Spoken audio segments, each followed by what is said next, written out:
Hello, this is Ron from Joaracrafts, and today we're making this gorgeous Crimson Shadows dice set. We'll go over how this set came to be later in the video, but for now we'll start by mixing this black mica powder into one of the pre-mixed resin-filled cups.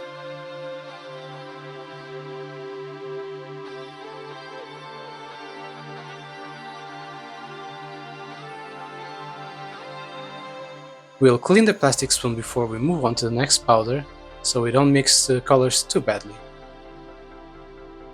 In the next resin mix, we'll pick up this shimmering orange mica powder and pour it into another resin cup. We're pouring all the powders before we start mixing the resin.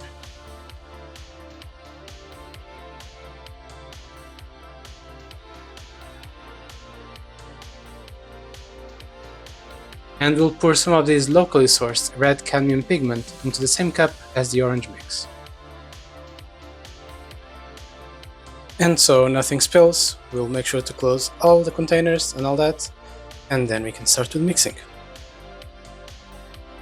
This is how both mixes should look like, more or less. And now we'll start mixing both pigments, starting with the black color.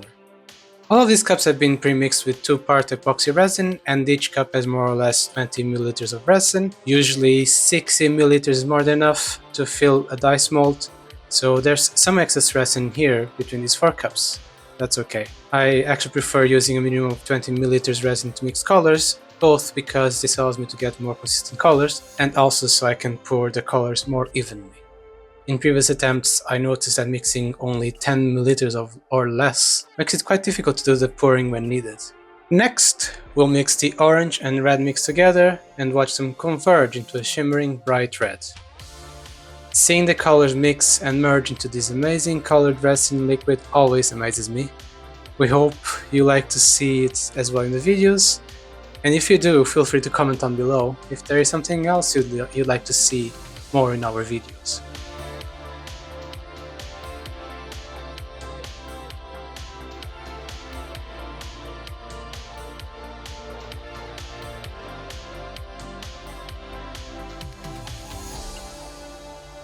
For this next resin mix, we'll use this ruby alcohol ink and use a single drop and mix it until evenly combined.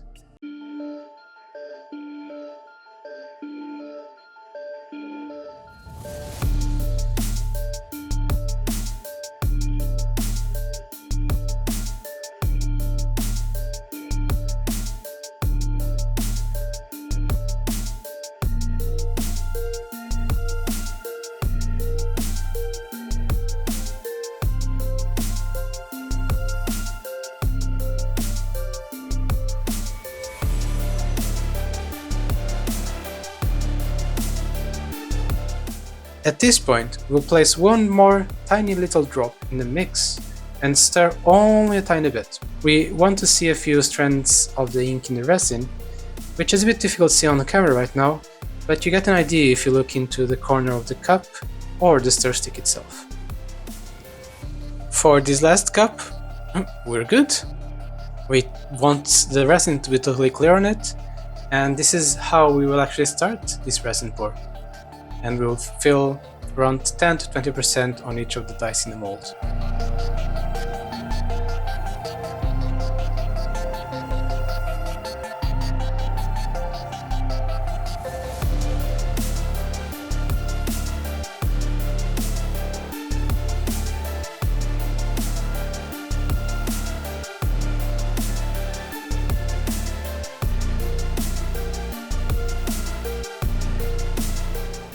Once all dice have been filled with a clear resin, we'll do a special move with both of the shimmering red and the black resin cups. We'll start by pouring the shimmering red in a quick horizontal motion. We want to have these kind of strands just around. We'll start in one direction and then swap it a bit. The idea is for the thin strands of paint to fall on each dice, and we'll repeat the same motion, but this time using the black resin mix. This won't mix both colors quite evenly, so when the dice is cured you'll see both colors swirling and sinking in a very cool way.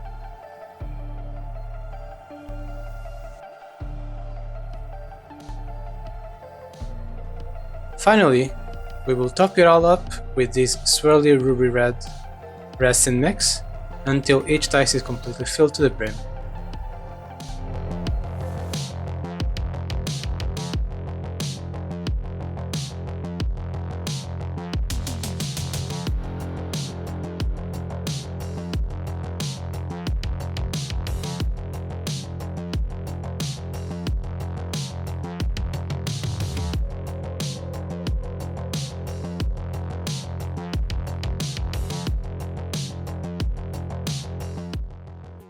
And once we're there, we'll use any remaining ruby resin to fill the numbers on the cap as well, just to prevent small bubbles to form on them, paying close attention to the zeros, because those usually get some bubbles stuck on them from like the bottom as well.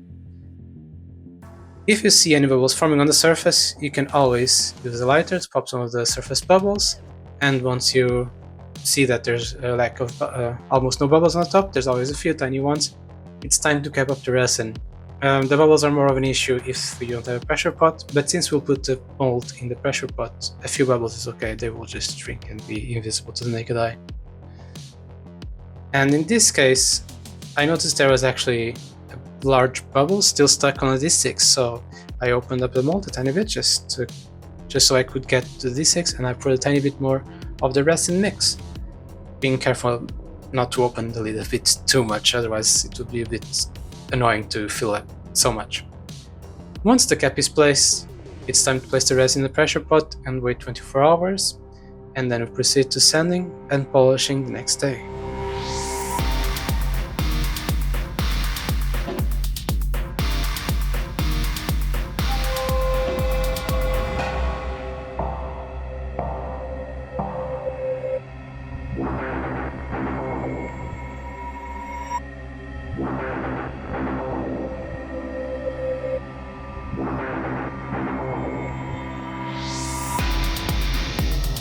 Now that the dice are polished, they are ready to be painted. For this Crimson Shadows set, we like to use the Retributor Armor Gold color, and we just use any old brush we have lying around, and we swipe any excess ink with our fingers.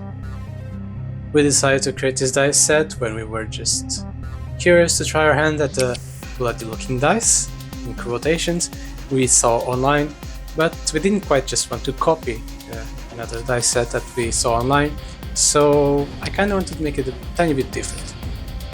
So to make it a bit of our own, we added a bit of orange on the red and some of the see-through red resin as well, since we wanted to have this kind of strands, bloody look on that as well at the same time. We were also experimenting with making some customized D10s for Vampire the Masquerade, which you might have seen in our shop or in our shorts. And in the end we were pretty happy with the result, so happy that we decided to bring the same style to this 7-piece dice set for D&D as well. Wiping the paint with your own hands gets a bit messy, as you can see.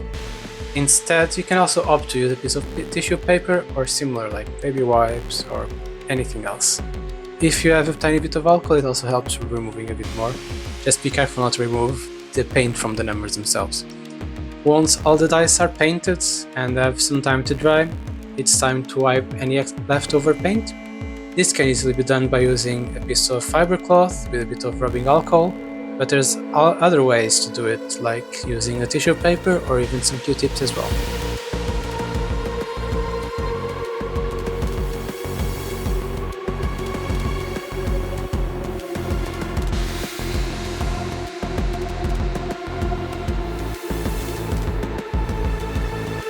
And once the first dice is done, we'll do it 6 more times.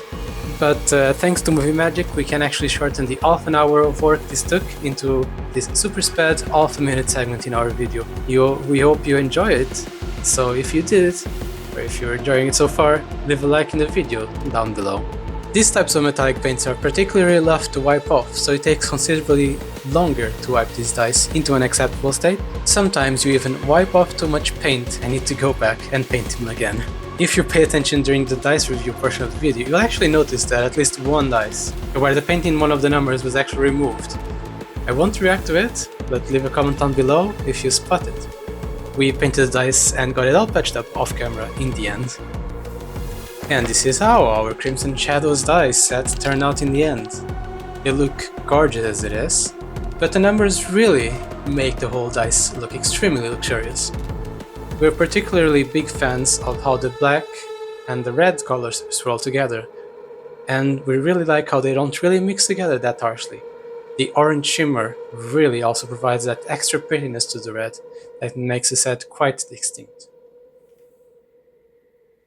With the dice set ready, it's now time to try rolling it, and then we'll show you some of the glamour shots we took.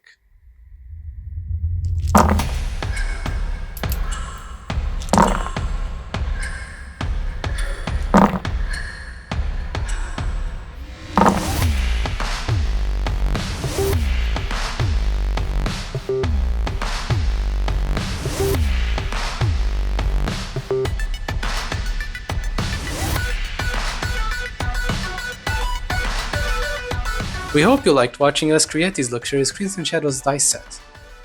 If you did, don't forget to support us by leaving a like and share your thoughts by commenting down below in the video. We're always happy to read all your comments. If you really like this video and you'd like to spread the dice making coziness with your friends, feel free to share it as well. And finally, subscribe to the channel if you'd like to stay up to date with the things we do. Thank you for watching, and may the dice rolls be in your favor. Bye bye!